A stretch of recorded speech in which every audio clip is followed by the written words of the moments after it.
नमस्कार मित्रांनो, श्री स्वामी समर्थ. मित्रांनो, आजचा हा व्हिडिओ खूप खास आहे, कारण आज मी तुम्हाला एक असा संदेश आणि अशी बोधकथा सांगणार आहे जो तुमच्या आयुष्यात सकारात्मक बदल घडवू शकेल. आज धावपळीच्या जीवनात आपण सगळे कुठल्या ना कुठल्या समस्येत अडकलेले आहोत. कोणाला पैशाची चिंता आहे, कोणाला नोकरीची चिंता आहे, कोणाचं मन अस्वस्थ आहे, तर कोणाला भविष्याची भीती वाटते. आणि अशा वेळी आपण एकच विचार करतो, आता काय होणार, आता काय होणार. पण मित्रांनो, इथेच श्री स्वामी समर्थ आपल्याला एक मोठा धडा देतात. भिवू नकोस, मी तुझ्या पाठीशी आहे. हा फक्त एक शब्द नाही, हा अनुभव आहे, श्रद्धेची ताकद आहे. मी तुम्हाला अशीच एक बोधकथा सांगणार आहे, जो स्वामींचा संदेश प्रत्येक भक्तासाठी आहे. भिवू नकोस, मी तुझ्या पाठीशी आहे. एक भक्त होता, सामान्य माणूस. त्याचं छोटंसं कुटुंब होतं, पण अचानक त्याच्या आयुष्यात खूप मोठं संकट आलं आणि खूप मोठं वादळ आलं. त्याचं जीवन उद्ध्वस्त झालं. त्याची नोकरी गेली. नोकरी गेल्यामुळे त्यांची आर्थिक परिस्थिती खूप हालाकीची झाली, कारण घरातले पैसे संपले, कर्ज वाढलं आणि हळूहळू त्याचा आत्मविश्वास पूर्णपणे तुटला. यामुळे घरात रोज चिंतेचं वातावरण, रोज अन्न पाण्याची भ्रांत. जो दिवस उगत होता तो फक्त चिंतेतच जात होता. कुठेच काही मार्ग सापडत नव्हता. रात्री झोप येत नव्हती. मनात एकच प्रश्न, माझं काय होणार, माझं काय होणार. एक दिवस खूप निराश होऊन तो मंदिरात गेला आणि तिथे बसून फक्त एकच नाव घेत राहिला, ओम श्री स्वामी समर्थ, ओम श्री स्वामी समर्थ. त्याला काही मागायचं नव्हतं, फक्त मन मोकळं करायचं होतं. त्या दिवसापासून त्याने एक नियम केला. काय असेल बरं तो नियम?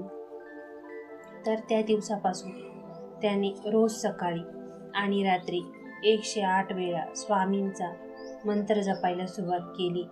ओम श्री स्वामी समर्थ, ओम श्री स्वामी समर्थ. पहिले काही दिवस काहीच बदल झाला नाही, पण त्याने जप थांबवला नाही आणि हळूहळू बदल सुरू झाले. सर्वात आधी काय बदललं माहीत आहे का तुम्हाला? तर त्याचं मन शांत झालं, भीती कमी झाली, नकारात्मक विचार कमी झाले आणि मग काही दिवसांनी त्याला एक छोटी नोकरी मिळाली. थोड्या दिवसांनी त्याची परिस्थिती सुधारायला सुरुवात झाली. परिस्थिती सुधारायला सुरुवात झाल्यामुळे घरात आनंदाचं वातावरण झालं. घरातला आनंद परत आला. मित्रांनो, हा चमत्कार कसा झाला? स्वामी अचानक समोर आले का? की त्यांनी भक्ताला काही पैशाची मदत केली? तर नाही. स्वामींनी त्या भक्ताच्या मनात शक्ती निर्माण केली, विश्वास दिला आणि योग्य मार्ग दाखवला. हाच खरा चमत्कार आहे. ह्या बोधकथेतून मला एकच सांगायचं आहे मित्रांनो, की लक्षात ठेवा, चमत्कार बाहेर नाही, तो आपल्या श्रद्धेत आहे.